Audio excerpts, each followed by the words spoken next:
Hvala za ta odgovor. Sem si predstavljal, da je bilo tako mišljeno, ampak v tem primeru bi bil dovolj ta drugi del.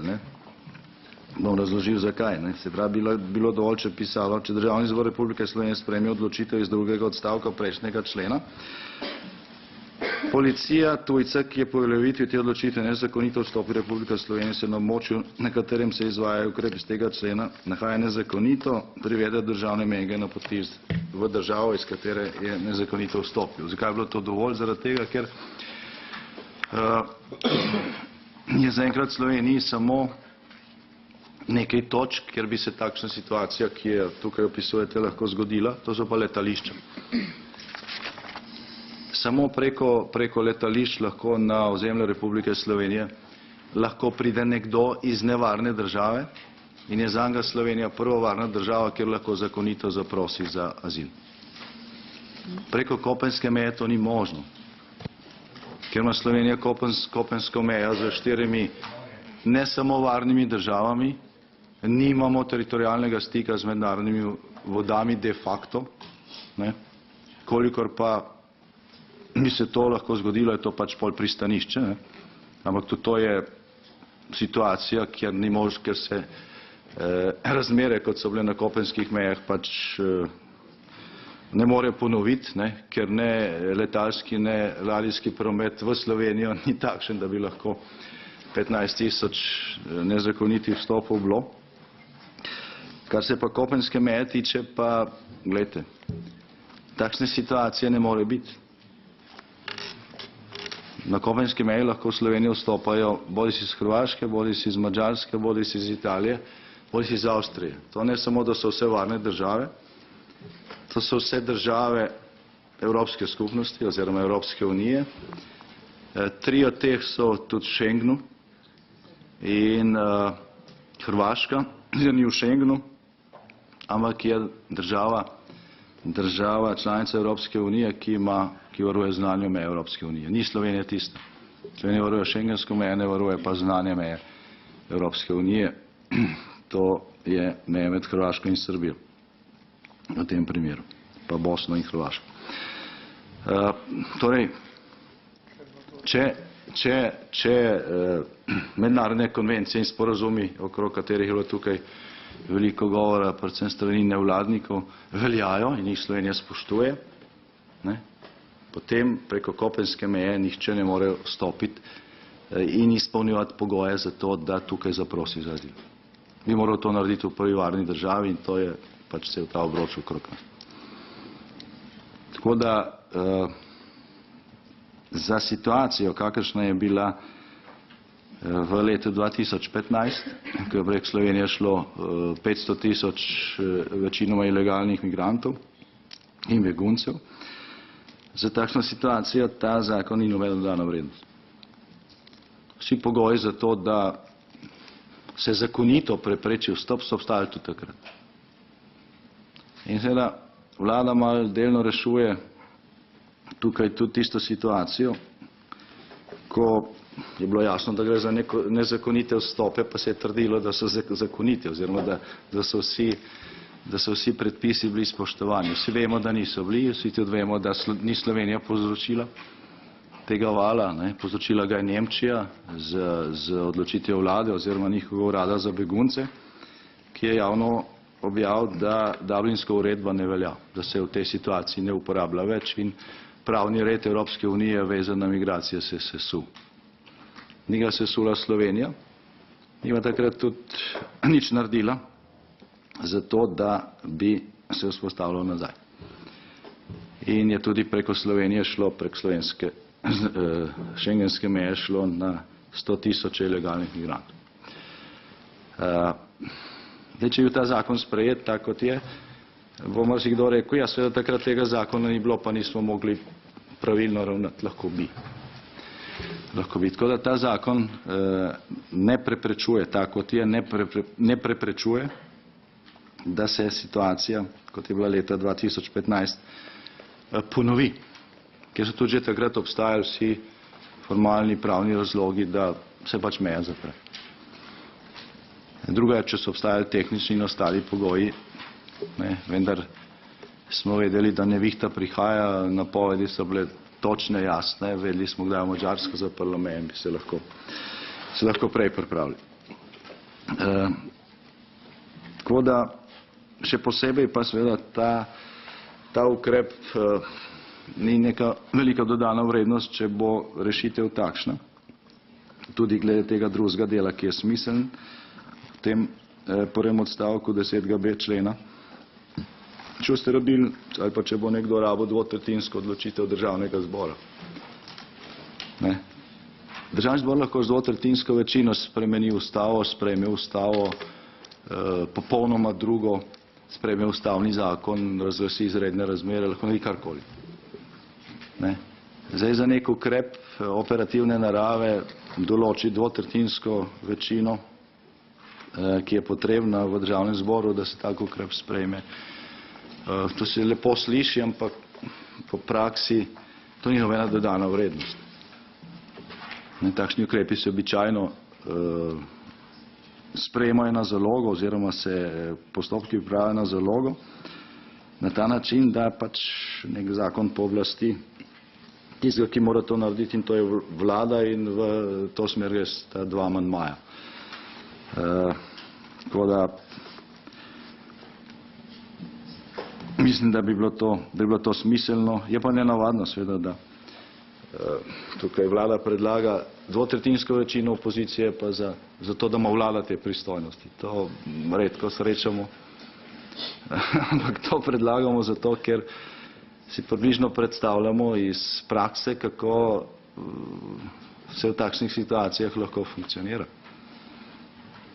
Če bo na voljo dovolj časa, da boste vse te ocene pripravili in da bo šlo to iz ministrstva na vlado, pa iz vlado na državni zbor in potem na delovno telo in potem sestanki z opozicijo, da bo dvotretjinska večina in tako dalje. V tem času lahko tudi se lahko pripravi ustavni zakon, se lahko naredi karkoli. Je to ogromno časa. Če prav razumem intenco tega predloga, je pa v smislu pač priprave neke rešitve ali pa dela rešitve na zalogo, da nas podobna situacija, kot je bila 2015, ne preseneti. Ampak kot že rečeno, jaz mislim, da obstajajo vsi pravno-formalni ukrepi za to, da in podlage seveda za to, da se takšna situacija prepreči, če je pač država na to pripravljena in če ima dovolj resursov. Zdaj, teoretično lahko pride do situacije, ko tega nima in v tem primeru tujci nezakonito vstopijo in treba to situacijo reševati. Gre, kot je prej nekdo rekel, za 1000 ali pa 10.000, niti postopka ni možno izpeljati, in da se prepreči kaos in zagotovi red, se pač potem je smiselno, da ima nekdo, mi pač predlagamo vlada, pooblastila, da naredi to, kar piše pač v tem drugem delu prvega odstavka. Ta vmesni del, da se nekomu, ki itak ne izpolnjuje pogojev, ne dovoli vstopa, to pa se že zdaj ne sme. Je to samo smešno zgleda za pravnike. In jaz tudi mislim, da glede na situacijo, kakršna je, glede na lekcijo, ki je bila deležna Evropa in svet, zaradi enega samega sporočila nemškega urada za migracije in te politične odločitve, zaradi cene, ki je bila za to že plačana in še bo, v predljivi prihodnosti ta zahodno-balkanska pot v takem smislu, kot je v leta 2015 odprta, ne bo nikoli več. Če pa bo to pomenilo, da bo Evropa razpadla prej. Vse pa druga nevarnost. Slovenski mediji so to, mainstream mediji so to prezrli. Za Evropi je bilo pa možno marsikje videti nek prispevek, ko je neka nevladna organizacija namestila GPS sledilce v čolne, ki prevažajo ilegalne migrante iz Afrike v Italijo. In se potem naredila aplikacija, po kateri se vidi, kako ti čolni pač dnevno vozijo do libijske obale, nalagajo ilegalne migrante in jih vozijo v Italijo. In se to dogaja na veliko in se to delno tudi tolerira strani dela italijanskih oblasti. Tako da to vzbuja dvom tudi v uradne statistike, ki jih pač dobivamo iz te nove agencije v Bruslju, in se ta problem pač veča. Države, ki so, ali pa država, ki je v bistvu povzročila leta 2015 to pravno in tudi siceršno krizo, sprejela neko odločitev, da se pravni red ne spoštuje in je to imelo posledice od Brexita do marsičesa. Ta država zdaj zaostruje zakonodajo, volitve bodo jeseni, vse manj bo teh sprejeti, čeprav primerjati, prej je bila narejena neka primerjava med recimo Nemčijo pa Slovenijo. Glejte, Nemčija uvaža delovno silo. Nemčija ima desetine milijard evrov proračunskega presežka in za njih je to z določenih vidikov drugačen problem kot za Slovenijo.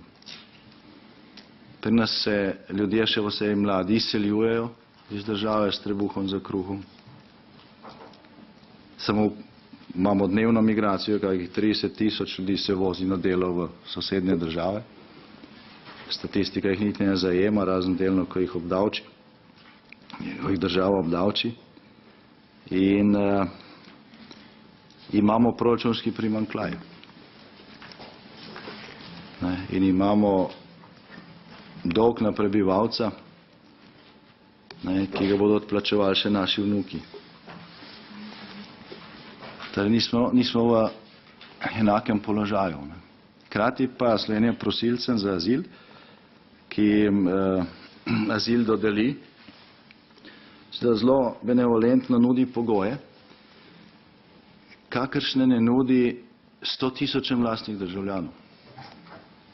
Zdaj ni važno, ali je to 10, ali jih je 20, ali jih je 200, ali bo 2000 ali 5000, kot ste nekateri rekli.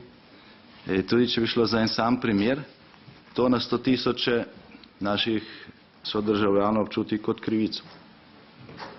In v veliki meri upravičeno. In nevarnost, ki prihaja, po mojem v tem trenutku ne prihaja iz Balkana, pa iz Turčije, ti tokovi grejo vsaj zaenkrat mimo, lahko se bodo okrepili, ampak nikoli več do stopnje, kot je bila leta 2015. V tem primeru bo Evropa razpadla. Boste rabili še kaj drugega kot takle zakon. Takoj bodo prišli nazaj. Tukaj na 100 tisoče ilegalnih migrantov po evropskih državah, na Švedskem, na Danskem, v Nemčiji, v Avstriji, Belgiji, ki ne izpolnjuje pogojev za azil, še posebej ne teh, ki se zdaj zaostrujejo. In tukaj se zdaj iščejo rešitve, kam te ljudje vrniti.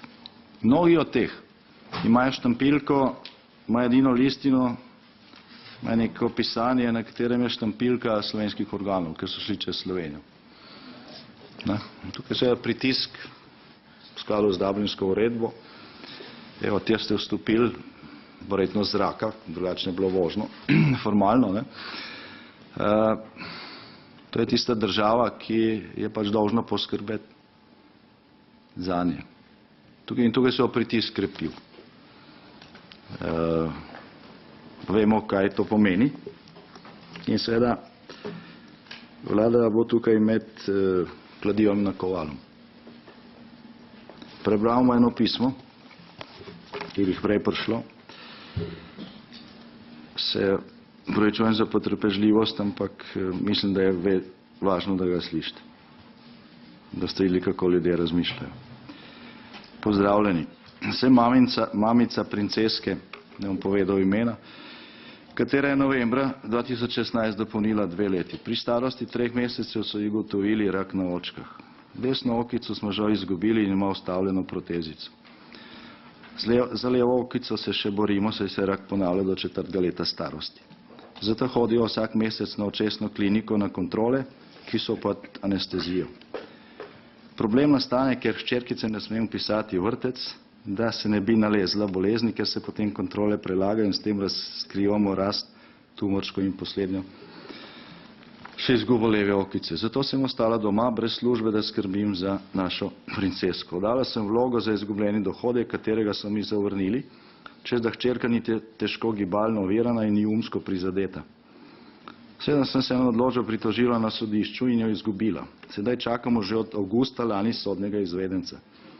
Ne zdi se mi pošteno, se na seznam težkih bolezni je pod točko 21 rak in transplantacija organa, kar pomeni, da mi ta pravica pripada. Z družino živimo v enosobnem najemniškem stanovanju s partnerjo minimalno plačo in mojimi 100 evri za nego in 110 evri otroškega dodatka. Ko plačamo položnice, nam ostane dobrih 300 evrov. Zakaj bi morali živeti iz meseca v mesec tako, če bi lahko živeli boljše z dodatkom, ki mi po zakonu pač pripada? Ne? Zakaj so nam pravice odzete in za begunce pa potrošite gore našega denarja? Lejte, če ti vladni izračuni držijo, slovenski davkoplačevalci za enega tujca, ki se mu odobri azil, ne glede na to, je upravičeno, ni upravičeno in tako naprej, vsi težko gledamo tudi razmere, iz katerih nekateri bežijo. Ampak, če vaši izračuni držijo,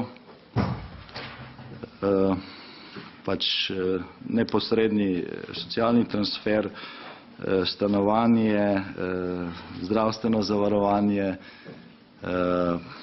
in vse ostalo, to presega dohodke, povprečne dohodke, kot jih ima na 100 tisoč slovenskih upokojencev in tudi še tistih, ki delajo za nizko plačo. Teh primerov je malo, ampak so 200, 300. Ti ljudje imajo mobilne telefone, imajo sorodnike v Libiji, Afganistanu, v Iraku in tako naprej. In povedo, v Ljubljani so lepo poskrbeli zame, dobil sem azil, imam stanovanje s televizorjem, poskrbljeno za vse ostalo. Glede, takšna novica se zelo hitro širi. In Slovenija s tem postaja magnet, kar doslej ni bila. In se pritisk poveča tudi z te strani. In glede na to, da so migracije, kot je nekdo prej rekel, izziv te generacije, pa verjetno še naslednje, zaradi razmer,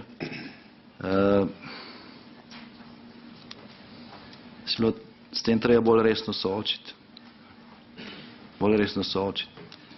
Tudi meni zelo veseli ta, bom rekel, vehementna solidarnost nevladnih organizacij, financiranih iz žepov davkoplačevalcev, tudi takšne družine, o kateri sem prej govoril. Ampak te vneme pa nikjer ne vidim, ko gre za domačega človeka. Ko se doma kršijo človekove pravice, ko ljudje živijo na robu preživetja, pijejo, rekel, kot glas osamljenega v puščavi, pač, če so človekove pravice enake in če smo do vseh enaki, potem bi seveda morali poskrbeti tudi za svoje. Pa prvenstveno za svoje. Ker če vsak najprej zase dobro poskrbel, pa za lastno državo, pa če bomo znali poskrbeti za Evropsko unijo, bo dovolj presežka, da bomo te probleme lahko učinkovito reševali tam, kjer nastajajo. Če bo tega ne bomo znali, potem pa so ti problemi kopičili, nazadnje bo tudi Slovenija pa Evropa nastala ali pa postala natančno takšno okolje, iz katerega ti ljudje bežijo. Res je, kot je bilo rečeno prej strani vlade, ni neke enotne evropske politike, ker so pač tukaj velike razlike, ker je bila narejena ta strateška napaka oziroma izvirni greh strani Nemčije, ker je Nemčija vodilna sila v Evropi in ker se težko priznajo napake. Ampak to seveda nas ne odvezuje, da pač kot parlament, pa tudi kot vlada, vemo, da smo vlada ali pa Državni zbor Republike Slovenije. Da je treba najprej poskrbeti za lastne državljane, za vse ostalo in da je solidarnost navzven lahko takšna, kot je možno. Ne pa takšna, zaradi katere se na 100 tisoče naših rojakov počuti drugorazredno. In če ta problem ne bo v prihodnosti ustrezno naslovljen, potem Slovenci ne bodo pripravljeni prispevati niti tiste solidarnosti, ki jo zmorejo. In tega apeliramo na vlado, da se tega ne podcenjuje. Se tega ne podcenjuje. Iz tega tukaj je potrebno spremeniti še marsi kakšen drug predpis prej kot pa tega. Ampak če končam tako, kot sem tudi začel, v namenu vlade, ki je predlagala ta zakon, tudi sprejetju tega zakona, tudi če ne bo popoln, predlagam pa, da vseeno to neumnost damo ven in najdemo boljšo formulacijo, vidimo mi nek preventivni učinek. Navzven seveda nihče ne obral tega zakona, 10.a pa b člena. Navzven je šel glas, ki ga je pomagal razširiti Svet Evrope. Zdaj na koncu samo gospodu Klemenčiču, če je res sam pisal to pismo, morali še zahvaliti. Čeprav bolj, da bi recimo poskrbel za takšne stvari, ko ta družina čaka 10 mesecev na izvedenca, v neki zelo težki situaciji, teh primerov je na tisoče. Mogoče bolj ne bilo časa pisati pisma Sveta Evrope. Skratka, navzven je šel glas, da Slovenija silno zaostruje svojo zakonodajo in tako naprej, in to se je imelo preventivne učinke. Bo sprostilo nek pritisk, ki se povzroča z drugimi ukrepi in je lahko rezultat pozitiven. Zato pa sem jaz tudi samo osebno v dilemi, kaj ali glasovati za neumnost, kot je v 10b členu, če ne bo spremenjena ali ne. Ker pač pozdravljamo intenco, ne mislim pa, da bi morali te stvari spremeniti in to, da zdaj ustanavljate še en poseben urad za begunce, ki je vladni urad, to po našem mnenju ni dobra rešitev. Že zdaj je polno teh vladnih služb in tako naprej. Predsednik vlade se nima časa ukvarjati z vsem tem, se pravi, bo to neka institucija, ki bo visela v zraku. Zdaj je pač v sestavi nekega ministrstva, ki je vsaj približno učinkovito. Potem bo pa to dvotirnost. Bo to dvotirnost, bo nek vladni urad za politiko, ki pa ne bo imel nobene operative. Bomo dobili situacijo, kakršna je nastala v Nemčiji, ko je nemška kanclerka vzela pristojnost ukvarjanja z migracijo, znanjemu ministru in ga je prenesla na kancleramt, na svojega ministra v njenem uradu in so zaradi tega nastali številni problemi, o katerih se zdaj v Nemčiji pišejo analize in vsi ugotavljajo, da je bila to slaba rešitev. Tako da mislim, da to ni problem. Zgolj še dodatna administracija bo pa zapletena. Tako da predlagam vladi, da ko se je tale vihar polegel, čeprav kot že rečeno, zaradi preventivnega učinka nič ne škodi, kakor gre to navzven, da se resno sooči z situacijo, ki nastaja v slovenski javnosti zaradi tega, ker ima na 100 tisoče ljudi občutek, da so manj vredni kot tujci. In to vprašanje je bistveno vprašanje. Ne. To je vprašanje državotvornosti, tako kot so državne meje to vprašanje. Hvala lepa.